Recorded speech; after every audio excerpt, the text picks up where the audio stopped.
Okay, so I'm going to dive in first into just a general overview of what is ABA. So it's an acronym that you've probably heard before, but you might not necessarily even know what it stands for. And there's really a lot of information right in the name, so we're going to dive into that. So ABA stands for Applied Behavior Analysis. So let's talk about the behavior part first, and what we mean when we say behavior. So in ABA, we're looking at external behavior. So what's observable or measurable? I can see a tantrum occurring. I can take data on how many times a child asks for a toy. Things like internal thoughts, anxiety, depression, those type of behaviors, internal behaviors, those would kind of go to a different treatment model, cognitive behavior therapy. So in ABA, we're looking for behaviors we can see. And then there's the applied section, so applied behavior analysis. So what does applied mean?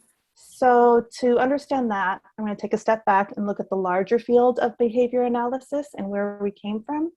So behavior analysis is the basic science with decades of literature and research that demonstrates how behavior is learned.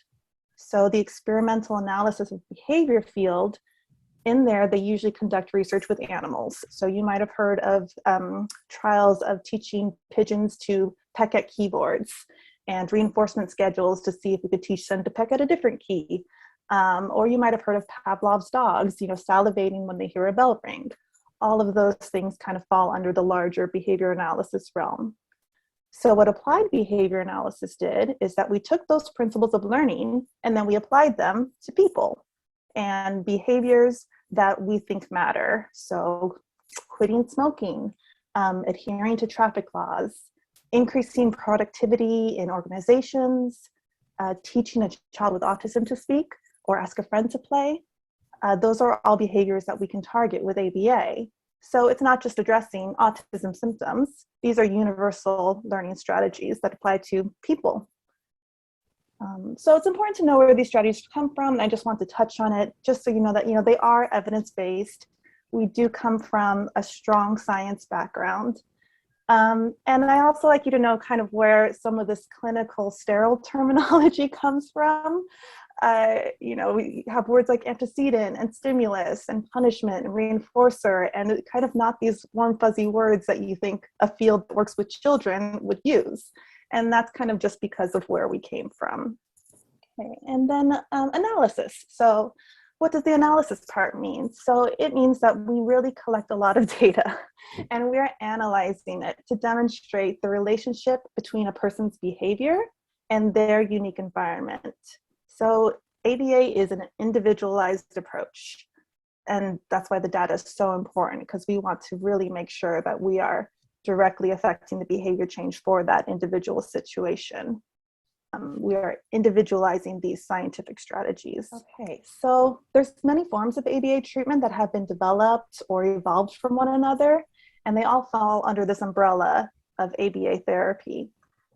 So you might have already heard of or experienced some of them. There's discrete trial training, natural environmental training, pivotal response treatment, early start Denver model. Often when parents or even other professionals hear about ABA, they think about a certain form of ABA, which is typically DTT, discrete trial training. That tends to be more structured, adult-driven, focus on repetition. But that's not the type of ABA therapy that we are going to adhere to. So pivotal response therapy developed as an offshoot of DTT. So the therapist saw that some children just weren't responding well to the DTT model. They weren't generalizing the skills. They were saying ball in the little clinic room, but when they went home with mom and dad, they weren't saying ball to mom and dad. Responses sounded a little rote or robot-like, so they're like, blue please, blue please. And some children just really didn't like the therapy and kind of compliance it necessitated.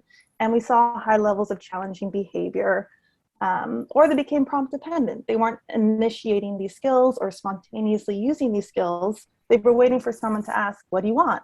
And then they say cookie, which was right in front of them the whole time. So PRT was developed to address these specific concerns. So looking at developing strategies that aimed at improving a child's motivation to engage in the therapy and their ability to have those spontaneous initiations. And And then we have ESDM, Early Start Denver model, which took this a step further. So they took the knowledge that PRT and the strategies PRT developed, which is a purely ABA model, and they put it together with some strategies and knowledge gained from the area of developmental psychology and used it all in a multidisciplinary team approach, as Shirley mentioned. So specifically, they looked at adding strategies to focus on social development. So kind of a big drawback of pure ABA models, other than PRT, is that they aren't as effective at producing lasting skills change in the social domain. There's some research where, they're working on teaching a child to ask a peer to play, and then once they take that token board away, the child stops asking the peer to play as well. So they're not really getting at that core social skill. So ESDM was developed to address that need, and it also adds strategies targeted at emotional development. And that's an area that typically and consistently is not targeted in ABA.